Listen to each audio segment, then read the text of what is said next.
Olá pessoal, tudo bem com vocês?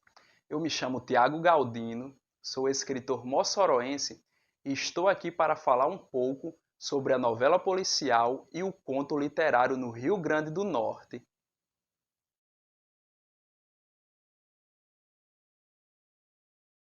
A novela policial é um gênero eminentemente anglo-saxão e a sua criação ainda ocorre de forma bastante tímida no estado.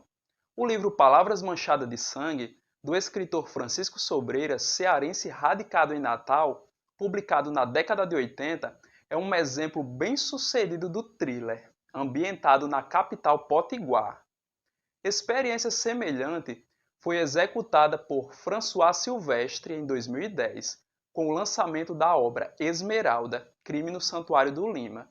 Como o próprio título sugere, a trama acompanha as investigações em torno do assassinato da cigana, personagem principal do enredo, ocorrido durante um evento religioso em Patu. Cláudia Arcanjo, por sua vez, tal qual já citado Francisco Sobreira, é um autor cearense potiguar.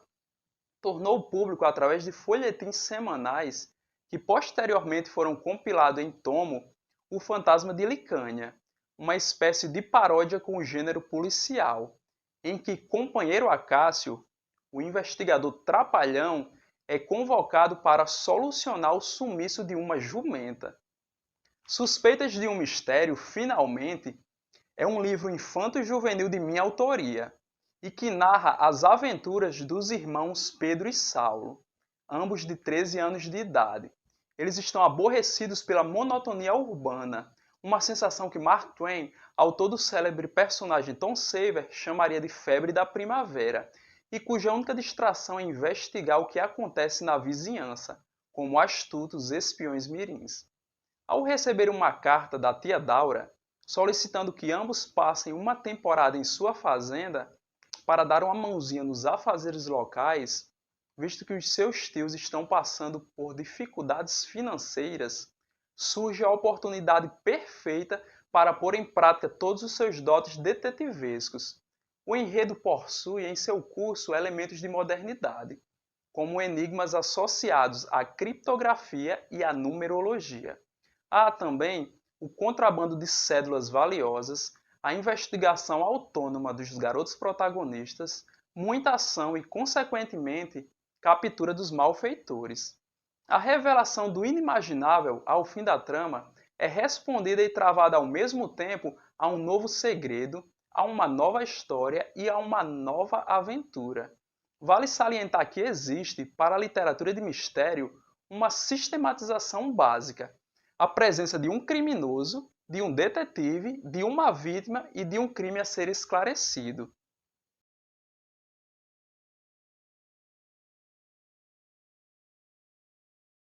O intelectual argentino Julio Cortázar popularizou uma conhecida frase que dizia: "O romance vence sempre por pontos, enquanto o conto deve vencer por nocaute." De fato, o caráter incisivo do conto não permite rodeios, ao passo que deve ganhar o leitor de imediato. Cada palavra é escolhida e lapidada com esmero, direto como um golpe de boxe. Deslocando isto posto, o nosso diálogo para a contística do Rio Grande do Norte, convém informar que este gênero é relativamente recente no estado, se comparado, por exemplo, ao surgimento dos poetas, ocorrido aí em meados do século XIX. Somente a partir da década de 60 que surgiria, em solo potiguar, nomes como o de Newton Navarro e o de Jaime Hipólito Dantas.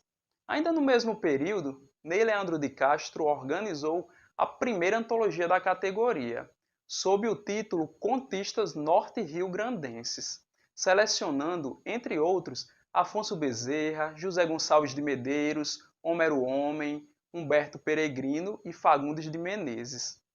Em 1975, com o lançamento da coletânea Cinco Contistas Potiguares, em certame realizado pela Fundação José Augusto e idealizado pelo pesquisador Tarcísio Gugel, são apresentados ao público Clotilde Tavares, Fernando Gugel Pimenta, Francisco Sobreira, Otacílio Lopes Cardoso e Rubem G. Nunes. Aproximadamente 12 anos depois, o crítico literário Manuel Onofre Júnior reuniu no livro Os Potiguares, volume 1 Contistas, os escritores Geraldo Edson de Andrade, Edna Duarte, Socorro Trindade, Nilo Sérgio Emerenciano, Pedro Simões Neto e etc. Esta obra, é necessário frisar, foi revista e aumentada no ano de 2003, com o novo título de Contistas Potiguares. Desde o início do atual século, porém, outros valores surgiram, escrevendo textos no gênero com qualidade invejável.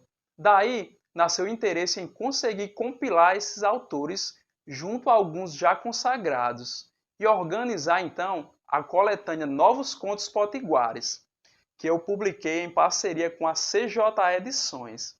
Esta coletânea é composta por 21 escritores. A ideia primária ocorreu quando notei, ao pesquisar mais profundamente os livros de contos publicados por autores da Terra, seja eles natos ou radicalizados, que existe aí uma lacuna que deveria ser preenchida. Todos os contos da coletânea eram, até o lançamento, inéditos.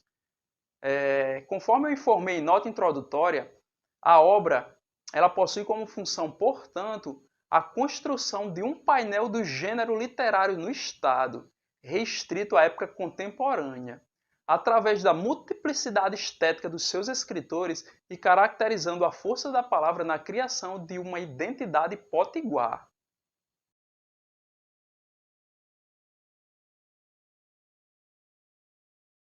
Fazendo jus à famosa quadrinha popular que diz Rio Grande do Norte, capital natal, em cada esquina um poeta, em cada beco um jornal. Gostaria de abordar sucintamente a antologia poética 40 em Quarentena, obra composta por poemas, entre inéditos e publicados, de 40 autores norte-riograndenses. A referida coletânea, em seu conteúdo, perpassa por temas que discutem o distanciamento social resultante da pandemia. Melancolia, tristeza e esperança são composições que se inserem no eixo do material. Todo o livro foi realizado através de apoio recíproco. Assim, capa, diagramação e textos foram confeccionados em ato de solidariedade, e a própria antologia segue sendo distribuída gratuitamente em formato de e-book via internet, desde a sua criação, ocorrida aí em maio de 2020.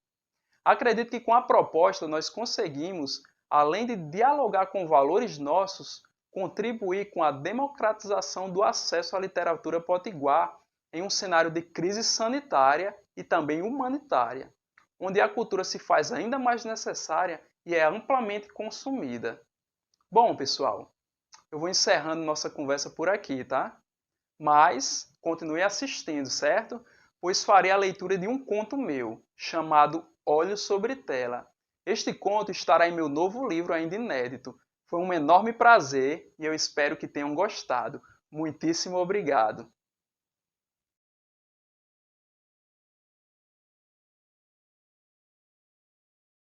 Olhos sobre Tela. E o mar, menino? É de que cor? Pergunta-me mamãe ainda na porteira, talvez por curiosidade ou tentando descobrir se as aulas de arte na cidade grande estavam surtindo o efeito que tornassem dignas as férias em casa. Eu decidi acreditar na segunda opção e, por teimosia, não atendo ao questionamento. Ela não insiste e sem demora quer saber tudo sobre a capital que durante toda a vida só conheceu através de uma tela de TV em Mixórdia. Enfeito e altero a descrição de uma metrópole que, para mim, foi impressa em uma extensa faixa monocromática de arranha-céus e fumaça de automóveis onde cinza parece representar a angústia sem igual do homem-máquina em busca do avanço que o afasta do ser. Emocionada com tal encanto, choro orgulhosa por sentir que ao menos um dos filhos está tendo a oportunidade de conseguir melhores condições de vida, quebrando o legado de ter que lutar por uma terra atrasada e que nunca deu nada além do alimento necessário à sobrevivência. Sorriu sem jeito e ela, após um demorado abraço de boas-vindas, faz sinal para que eu entre. O cheiro de feijão cozinhado em panela de barro indicando o almoço quase pronto para ser servido. Retardo a entrada naquele lugar que por 15 anos habitei, entretido com o range-range da cadeira de balanço que se movimenta com a brisa na varanda. Os fitilhos rompidos e encarnados pelo tempo me causavam fascínio na infância, sobretudo pelo arco-íris de 3 cores que se formava quando o assento molhado era exposto ao sol. O ar fresco muda de direção e agora traz consigo o barulho do vento do trigo. E no meio da lavoura avisto papai, chapéu de palha, alpercatas, roupas puídas e o facão em mãos. Apesar da idade, colhe, debulha e abafa os bagos com surpreendente jovialidade. Sinto orgulho da minha família. Meus irmãos já devem estar voltando da roça.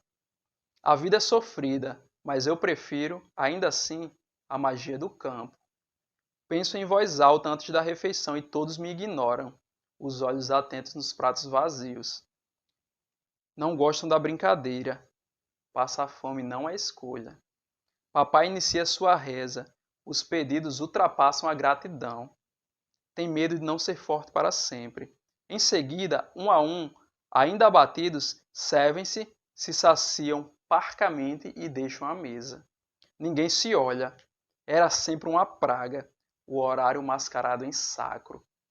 Parecem se perguntar de quem é a culpa e o porquê de tantos castigos, dos frequentes jejuns obrigatórios. Respeito o momento e mantenho-me em silêncio. Apesar da mudez, sei que acreditam em mim a única esperança de um futuro melhor.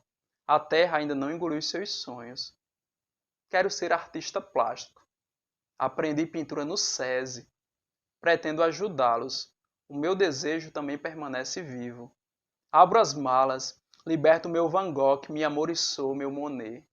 Eles nunca viram um quadro em forma física, palpável, e o brilho nos olhos pioneiros reafirma as palavras do meu professor, ao dizer que a arte podia salvar pessoas, ainda que no sentido figurado da frase. Pedem-me para ver outros quadros, agora pintados por mim, e retiro algumas telas explicando as tonalidades, técnicas e efeitos cromáticos utilizados na composição. Logo se esquecem da tristeza. O meu irmão mais novo, de 5 anos, aponta agitado para uma das pinturas. No rosto, a expressão apreensiva e ansiosa, típica das crianças em fase de descobertas. Ele pergunta por que o meu trigo é tão laranja. Sem instrução, o pequeno ainda não dissocia as cores e respondo que a tinta é, na verdade, dourada, ao que minha família irrompe em gargalhadas. Embora o menino não note o próprio deslize, fico contente pela situação cômica ser capaz de arrancar um sorriso daqueles rostos amargos. Mais tarde, por acaso, porém, ouço mamãe se queixando sozinha da agrura que será para o filho pintor enfrentar e enxergar a vida com os olhos de um daltônico que, ao se recordar do mar, imagina apenas um aglutinado de cor para sempre indecifrável.